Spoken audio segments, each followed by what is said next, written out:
Title को clean chit दी थी वो कोर्ट ने आज रिजेक्ट कर दी। सीबीआई को आदेश दिया है कि आगे फर्दर इन्वेस्टिगेशन करो। जो इन्वेस्टिगेशन 1984-85 में हो जानी चाहिए थी कंप्लीट, वो आज कहा जा रही है। एक तो वैसे तो न्याय का एक मजाक है। अगर कानून ने अपने कदम उठा लिए तो let them face the consequences। थोड़ी कुछ तो उम्मीद जगी है। आज ये साबित हो गया कि वो क्लीन चिट गलत थी और कोर्ट ने ये कह दिया कि इनके खिलाफ फर्दर इन्वेस्टिगेशन होनी चाहिए। किसी को बख्शते नहीं है, हम अच्छी तरह जानते हैं। देर आए दुरुस्त है। नमस्कार। बड़ी खबर में पहले कांग्रेस के नेता जगदीश टाइटलर की बड़ी मुश्किलें। 1984 के सिख दंगों से जुड़े एक मामले में कांग्रेस के नेता जगदीश टाइटलर के खिलाफ फिर से जांच शुरू होगी। इस सिलसिले में सीबीआई की क्लोजर रिपोर्ट को दिल्ली की कड़कड़डूमा कोर्ट ने खारिज किया है। सीबीआई ने 2007 और 2009 में टाइटलर को क्लीन चिट देते हुए क्लोजर रिपोर्ट दी थी, लेकिन इस मामले की एक पीड़ित लखविंदर कौर की याचिका पर कोर्ट ने मामला बंद करने से जुड़ी रिपोर्ट खारिज कर दी है। टाइटलर 1984 में गुरुद्वारा फुलबंगश करोल बाग में 3 लोगों की हत्या के आरोपी हैं। इस मामले में उन पर भीड़ को उकसाने का आरोप है।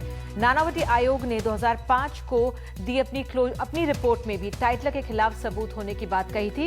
इसके बावजूद सीबीआई की क्लोजर रिपोर्ट पर सवाल उठ रहे थे। 31 अक्टूबर 1984 को इंदिरा गांधी की हत्या के बाद शाम से दंगे शुरू हुए, जिसमें दिल्ली में करीब 3000 और देश भर में करीब 8000 सिख मारे गए थे। और इस पर अधिक जानकारी के लिए सबसे पहले एक पैनल तो हमारे साथ है ही, लेकिन मैं अपने सहयोगी आशीष भार्गव के पास चलूंगी जो गुरुद्वारा फुलबंगश करोल बाग में मौजूद है। ये वही इलाका है जहां पर सिख विरोधी दंगों के दौरान 3 लोगों की हत्या हुई थी और इसी मामले में फिलहाल कोर्ट का ये रुख सामने आया है। आशीष, आज इस तरह से कोर्ट का ये रुख सामने आया, सीबीआई की क्लोजर रिपोर्ट को खारिज किया गया है, जगदीश टाइटलर की मुश्किलें बढ़ गई हैं। वहां पर जो लोग आपके साथ मौजूद हैं उनका क्या कहना है, वो कैसा महसूस कर रहे हैं? जी देखिए, बिल्कुल हम इसी गुरुद्वारे पर जो फुलबंगश गुरुद्वारा है वहां पर मौजूद है। ये जो गुरुद्वारा आप देख रहे हैं निधि, थोड़ा हम आपको बताना चाहेंगे, इसको जला दिया गया था उस दंगे के दौरान। 3 लोग जो हैं वो उसमें मारे गए थे। उसके बाद ये गुरुद्वारा बनाया गया है। हमारे साथ यहाँ के कुछ जो लोग हैं, जो बाशिंदे हैं यहाँ के, वो मौजूद हैं। खासतौर पर जो महिलाएं हैं जो गुरुद्वारे में आई थी, वो उनको एक एक चीज याद हम उनसे जानना चाहेंगे। आप बताइए, आपने क्या देखा था उस समय? क्या टाइटलर को आपने उस समय देखा था या आप दोबारा जांच हो रही है, आपको लगता है इससे कुछ फायदा होगा? देखिए, हमने ना तो टाइटलर को देखा ना किसी नेता को देखा कि इसमें किसका हाथ है। हम कह नहीं सकते हैं, क्योंकि जब हमें पता लगा, हम लोग तो टीवी देख रहे थे घर में सब फैमिली के साथ बैठकर, और थोड़ी देर में शोर की आवाज़ सुनाई दी तो हम छत पर गए और छत पर जब देखा तो सारी तरफ आग ही आग थी और पूरा आसमान लाल हो रहा था। तो हम डर गए। तो मैंने अपनी मदर इन लॉज को बुलाया। मेरी मैरिज उसी 84 में ही फरवरी को हुई थी, मैं प्रेग्नेंट थी। तो मेरे को घबराहट शुरू हो गई। मैं नीचे आई तो मैंने अपनी मदर इन लॉज को ऊपर भेजा। उन्होंने देखा तो कह रहे सब तरफ आके, हमारी 5 नंदे थी जो अनमेरिड थी और मेरे हस्बैंड अकेले थे, फादर इन लॉज श्रीनगर में थे। तो गली में लोग तलवारें और जो जिसके पास चीज थी, डंडे वगैरह, वो लेकर गली में भाग रहे थे। भी किसी का दरवाजा भी खुले, हम उसको पकड़ के नीचे लाए। मेरे हस्बैंड एक ही बेटे हैं अपनी माँ के, और उनको उतारने के लिए भाई बहुत सी बातें की। उन्होंने कहा कि जैसे आपके ससुर आए हैं आपको लेने के लिए, तो उनको बाहर मार दिया गया है, आप बाहर आओ। लेकिन हमें बता दिया गया था कि नीचे नहीं उतरना, तो हम नीचे नहीं उतरे हैं। हमने अंदर से दरवाजे बंद कर लिए और हमारी नंदे जो थी वो भी डर गई। हमें ये डर था कि वो अनमेरिड हैं, किसी तरीके से उनके साथ गलत व्यवहार ना किया जाए, तो हम उनको अंदर रख रहे थे। मेरे को तो पड़ोसी ने भी कहा कि आप इधर आ जाओ, लेकिन मैं नहीं गई। मैंने ये सोचा नहीं, यहीं रहना चाहिए क्योंकि हमारी नंदे हैं, मैं अकेली जाकर वहाँ क्या करूँगी। आपने क्या देखा था? कहाँ पर थे आप? हाँ जी, हम थे घंटा घर सब्जी मंडी गुरुद्वारे पे। उस टाइम हमारी मैरिज नहीं हुई थी। हम कुआर जब नॉर्मल अपनी फैमिली में अपने पापा के साथ बैठे हुए थे, अचानक हमारे पड़ोसी दौड़े आए। वो कहने लगे कि आप गुरुद्वारा बंद कर दो। हमारे पापा ग्रंथी हैं गुरुद्वारे के। कहने के गुरुद्वारा बंद करो, कुछ लोग गुरुद्वारे को जलाने आ रहे हैं। मेरे पापा ने ये बात सुनी, उन्होंने फटाफट अपने ट्रंक से एक राइफल निकाली। वो हमारे पास राइफल थी, उन्होंने राइफल निकाली, वो गुरुद्वारे के अंदर इंटर हुए। जैसे फादर इंटर हुए, उधर से दरवाज़ा तोड़ के, वो भी खूब अच्छे खासे लंबे चौड़े आदमी थे। किसी ने मशाल पकड़ी हुई थी, किसी ने कृपानें पकड़ी हुई थी, किसी ने डंडे पकड़े हुए थे। वो सब गुरुद्वारे के अंदर इंटर हो गए। उधर हमारे पापा अंदर दरवाज़ा था, वहाँ से वो राइफल लेकर आए। तो मैं छोटी थी, मेरे पापा को बोले पापा किसी को नहीं मारना, हमें क्या पता कि हमारे साथ क्या हो रहा है, ये क्या करने आ रहे हैं। तो वो आए थे, हमारे पापा ने फिर राइफल निकाल के उनके सामने, मतलब डराने के लिए उन्होंने निकाली थी, क्योंकि हमें तो कुछ मालूम भी नहीं था कि क्या होने वाला हमारे साथ। तो वो राइफल देख के भाग गए, सब आ गए वहाँ से। भी मेरे पापा ने एयर फायर किया राइफल से उन्होंने, तो ये आवाज़ सुनते वो सारे दौड़ के भाग गए।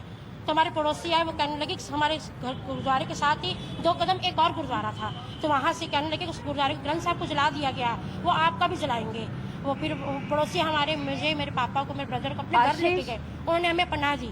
हम 2 दिन उनके घर में रहे। आशीष, जो ये दहशत के लम्हे इन लोगों ने झेले हैं वो ये महिलाएं दोहरा रही हैं, लेकिन आज जो कोर्ट का फैसला आया है उस पर आशीष, हमारी लाइन शायद कट गई है, कुछ देर में कोशिश करेंगे बात करने की कि आज के फैसले पे क्या रुख है वहां पे लोगों का, वो कैसा महसूस कर रहे हैं, जानने की कोशिश करेंगे।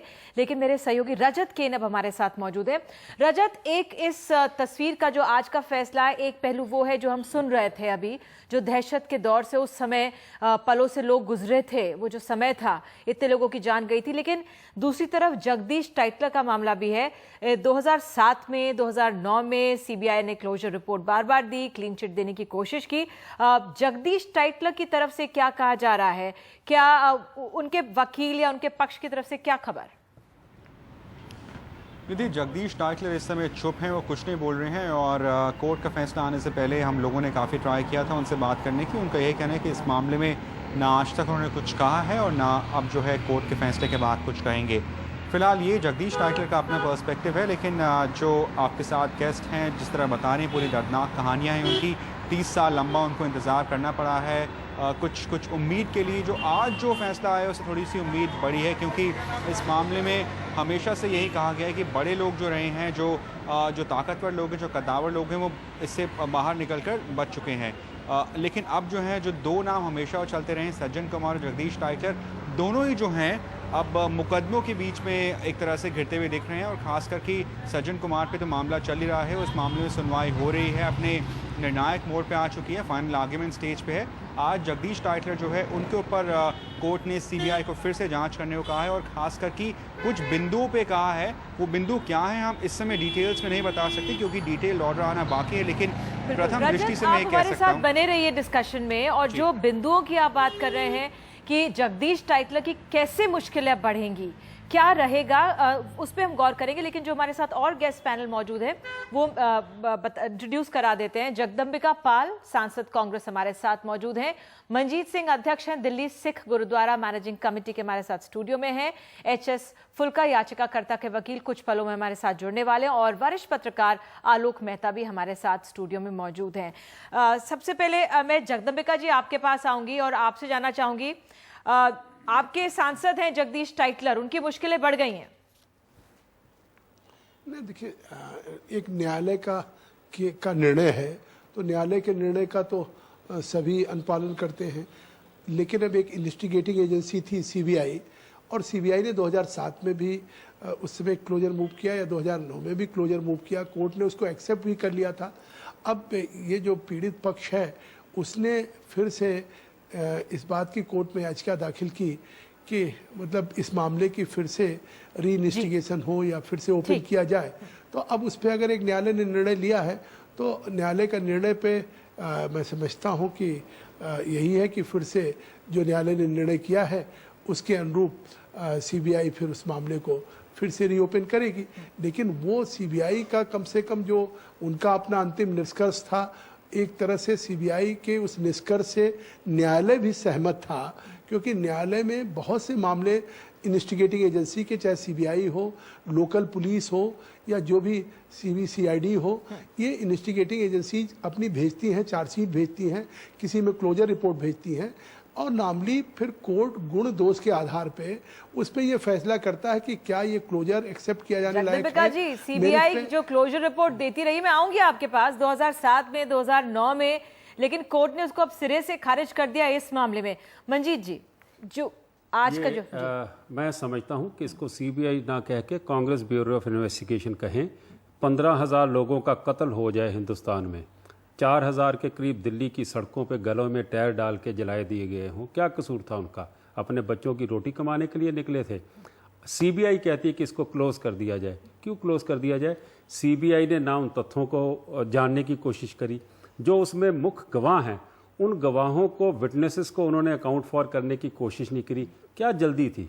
मैं समझता हूँ कि prime minister of this country action taken report ATR जब 2005 में पार्लियामेंट के टेबल पे आती है, वहाँ पे बोलते हैं कि दोषियों को कभी कोई पॉलिटिकल पोस्ट नहीं दी जाएगी, इनको कोई मिनिस्ट्रियल बर्थ नहीं दिया जाएगा। क्राउन प्रिंस ऑफ कांग्रेस जो हैं राहुल गांधी जब पंजाब जाते हैं अमृतसर, तो उनको 84 याद आ जाती है। वो बोलते हैं कि कभी जो कातिल हैं, जिनके ऊपर इल्ज़ाम है, उनको हम किसी ओहदे पे नहीं बैठाएंगे। टिकट्स इनको दी जाती हैं, इनको कहीं जगह चेयरमैन बनाया जाता है ऐसे गवर्नमेंट अदारों का जिनके कैबिनेट मिनिस्टर के बराबर रैंक होते हैं। गवर्नमेंट क्या मैसेज देना चाहती है? हमें तो हैरानगी इस बात की है कि 29 साल हो गए हैं हमारे को ये लड़ाई लड़ते हुए सड़कों पे। जगदीश टाइटलर की टिकट कटाई, सड़कों पे हमने लड़के सज्जन और टाइटलर की टिकट कटाई, ये आमादा थे उनको टिकट देने के लिए। तो कहीं भी हमारे साथ जस्टिस नहीं हो रहा।